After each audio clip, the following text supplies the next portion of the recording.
Huh? Can you? But is the audio good? Sounds loud, or is this good? I don't know how to work this mics. Here. Perfect.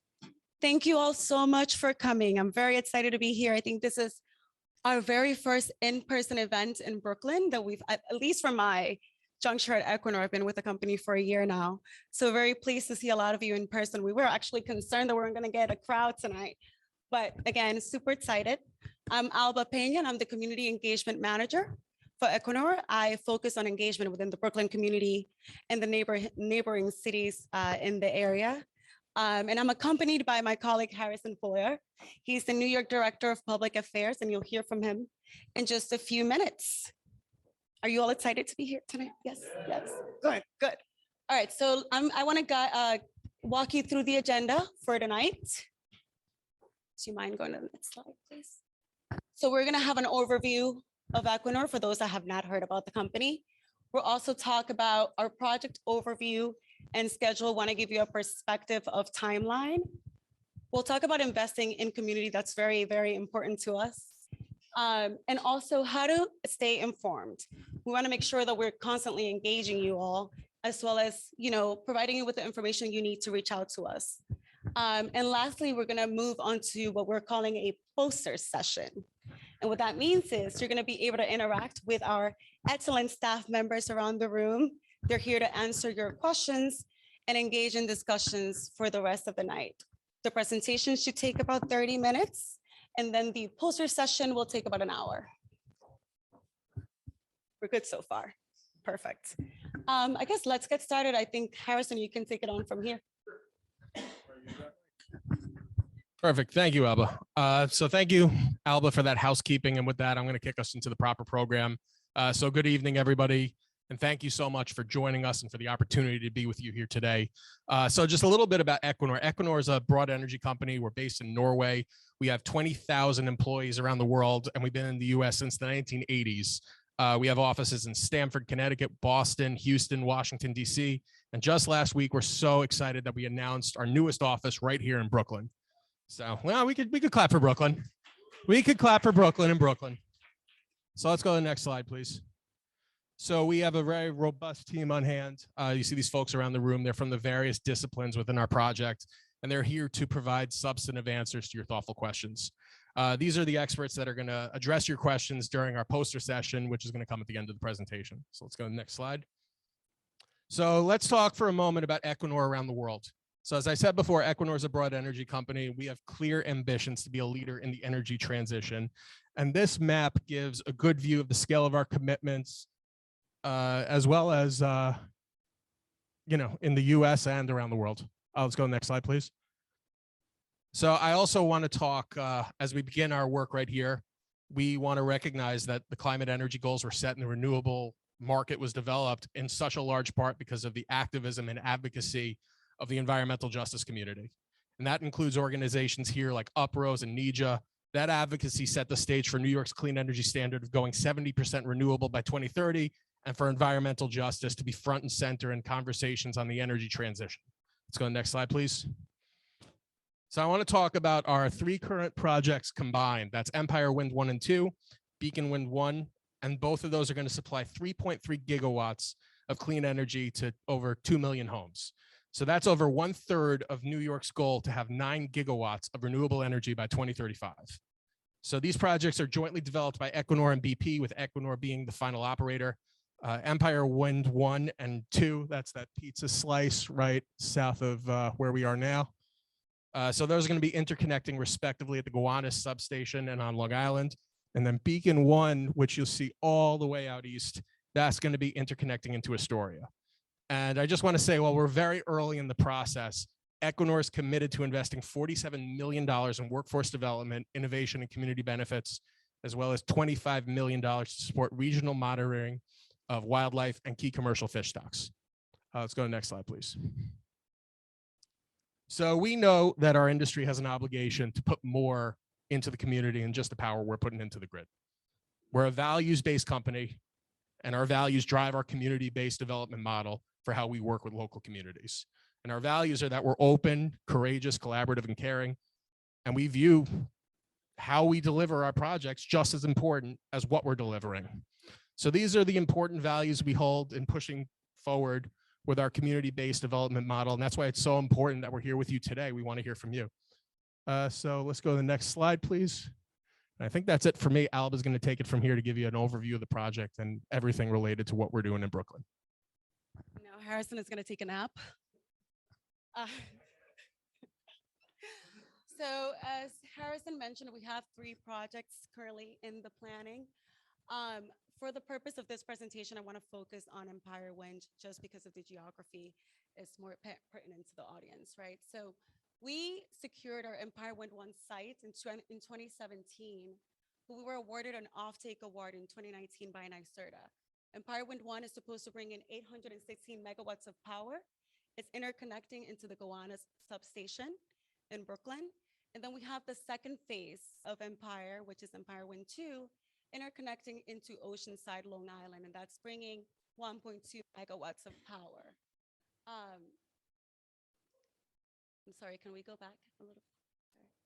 Just want to also say that what we're expecting in terms of a timeline for Empire is that it will become operational in the mid-2020s. And just to note that we're going to be using the South Brooklyn Marine Terminal. I'm sure a lot of you have heard a lot about our activities planned for that space, just because all of our 3 projects are going to use the site for operations and maintenance, as well as staging. We can move on. Thank you. This gives you an idea of the cable routes for Empire Wind 1. Empire Wind 1. The cables are under the seabed. It's going to be around 17.5 miles from the lease area into the interconnection point. And as we've mentioned here, you'll see that it goes through different processes. So the cable line routes to a new substation that will be built at SBMT. And then that's going to increase the power to 345 kilowatts. And that's going to feed into the existing Connecticut substation. And then that brings the power out to the grid. As I've mentioned, we have exciting developments when it comes to port development infrastructure. We're working at SBMT to make sure that that becomes our staging facility. It's going to be known as the largest New York offshore wind port facility in the US at 73 acres. We anticipate that the site will become operational early 2024. That's pending a lot of permitting approvals that we have to go through before we begin construction. The activities at the site, what we're expecting to see there, it's about 1,000 short-term jobs. And what we mean by that is construction jobs. Then when we talk about operations and maintenance jobs, those are going to be about 200 jobs. Those are the long-term jobs. So that's throughout the lifetime of the project.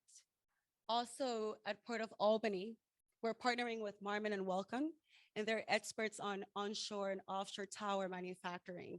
What we're looking to do there is to scale manufacturing in New York, and we're going to develop our tower components out of Port of Albany. It's expected that that site will be in operations in 2023, and we'll see job being produced from that site as well. We're estimating 500 short-term and then 300 long-term jobs. Those numbers, just so you know, do not include induced jobs such as sales in the area due to our projects, transportation, etc. This gives you perspective in terms of a project's timeline. This is for Empire Wind 1 and 2. I think when we started engagement, we start talking about the projects, and we were like, when are we going to see the wind farms? Unfortunately, it takes years. But the reason for why is because we have to go through rigorous federal and state permitting processes, and those are very important just to ensure that the projects are being environmentally and socially responsibly developed. And so while we anticipate in the future that that process will be streamlined to a shorter timeline, we want to make sure that both the environment and the social elements that need to be assessed are not sacrificed in that process, right? So what we're looking right now is an estimated construction time of further early in 2024, at the South Brooklyn Marine Terminal. And that's, of course, after we secure our federal and state permits. That includes permits from BOEM, which is the Bureau of Ocean and Energy Management, and then the Article 7 process, which is the state process. BOEM oversees the federal process, which is the construction and operations plan. And I know some of you were part of those public statement hearings, as well as the Article 7 hearings, which we're very grateful for you voicing your opinions through that process. We can move on. Closer. This is too close. Okay. Okay, let's talk about investing in community. We know that we need to engage our communities early and often. I think that when we look at the project timeline, you would wonder, what are we doing now before we see these projects in operation? What can we be doing more of? And that's what we're trying to seek from you. We want to make sure that we're developing strong partnerships that are able to help us scale on initiatives that the community is seeking, right? So developing partnerships with academic institutions is very important to us, as well as workforce development. We know that's at the pinnacle in terms of geographical needs into the project areas that we're working with. And of course, we want to make sure that we're focusing on a just transition, and equitable transition as well when it comes to the workforce. So we want to make sure that we have the correct partnerships. We're a developer. We're not an expert in everything. And so we have to rely on the experts on the ground to make sure that those initiatives are successful. Next slide. Right now, we're doing work and it's very early. We're trying to figure out how to best inform academic institutions, labor unions, workforce development institutions on how to inform the curriculum and their training as well. And so we're looking to outline the different job opportunities that we foresee across the different phases of the project. And beyond this, I think what we're looking to do is also have an assessment of where the gaps are to better be a resource to these institutions so that they can create the curriculum and the trainings that they need. We want to make sure that we have a workforce available by the time that our projects are operational. So this is really important. Next. Some of you may have already heard about the $5 million ecosystem fund, and this is just what I like to say, it's like a micro investment. And this actually stemmed from our agreement with EDC to develop SBMT. And so we wanted to make sure that there is some funding going into the community. This is the very first one that we are getting off the ground. And again, I like to say that this is micro. We hear from the community, this is not enough. This is not going to fix all the problems, right? We're not looking to fix all the problems right now, but we want to make sure that we are creating some type of positive impact. What we're looking to do with this $5 million fund is to scale the talent pipeline. We know innovation is important and we know the supply chain is important, and a focus on MWBEs as well, because we want to diversify the industry at the waterfront. We're estimating to publish an RFP in the fall. If anyone is interested in providing feedback about this fund, I'll give you my business card. I'm very much interested in collecting that feedback before we publish an RFP. Next. I want to focus on MWBEs. We get a lot of questions in that area because, as I said, we don't have an offshore wind supply chain in existence. What are we doing for small businesses, for minority-owned, women-owned businesses? Right now, we've committed to a 30% procurement goal for our activities at SBMT. What that is spending, that strategy is going to be developed by our CM. Our CM is expected to be contracted towards the end of the year. Once the CM comes on board, the strategy will be developed and shared with the community so that MWBEs know how to join that procurement phase for our projects. Construction manager. Thank you. And then on top of that, we also want to fund capacity building programs, and we're working with NYCEDC to build something off the ground on that. You'll see more of that. This is not yet necessarily public information. NYCEDC is spearheading those efforts. We're funding it. with the hopes that we can collaborate and also create a platform for MWBEs to have the resources that they need to join the offshore wind industry, but also any sort of construction that's happening at the waterfront. Next. How to stay involved and informed and engaged. This is just a listing of the many ways that you can connect with us. For those that use social media, I don't really use social media. We have a Twitter handle at Equinor Wind US. You can go to our project website, empirewind.com. We also have a hotline for those that do not know. You can call, leave your comments and questions, and we'll try to respond within 48 hours, as well as a dedicated Empire Wind email, which is empirewind@equinor.com. We created a virtual site of our project. You'll find a lot of useful information there, and that stemmed from our inability to have this in-person event throughout the pandemic. But now that we're able to do so, very excited to answer those questions in person. And then you can also follow our permitting processes for both for both Article 7 and the federal process that I mentioned earlier. But if you follow those links and type in the case number, we can send you that via email so that you have it. I want to make sure that before we move on to discussing the poster session, so that you have a sense, if you haven't seen this before, you may have already, conceptual design of our operations and maintenance hub, as well as our substation. This was at a 10% design when we developed it, so that's subject to maturation. Once the design is at a 30, 60, 90%, we will be engaging the community for feedback, and we're going to do that in collaboration with Jacobs Engineering, whose scope is to design the site. If you can play the video, please.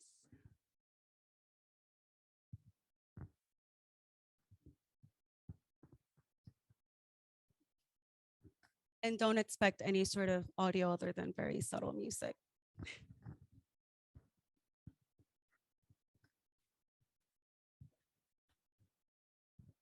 What you see here is in front of Industry City, and it's the operations and maintenance hub.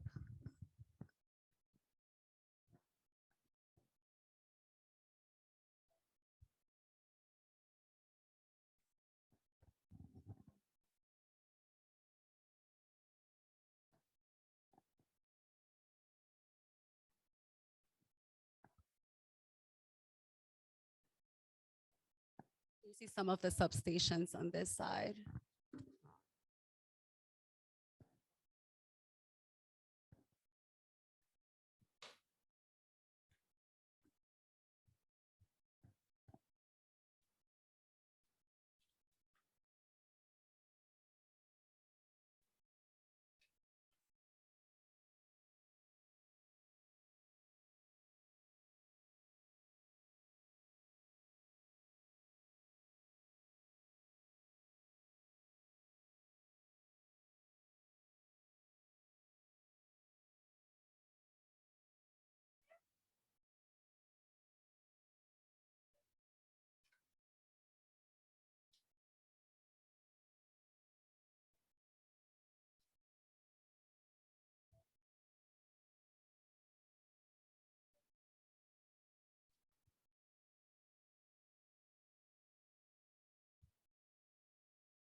Yeah, and that's right next to the Sims recycling facility. I just wanted to give everyone a sense, because I think when you go to the site and it's so empty, you don't get a good idea of what the vision is for the site. And I think that creates a better perspective and vision.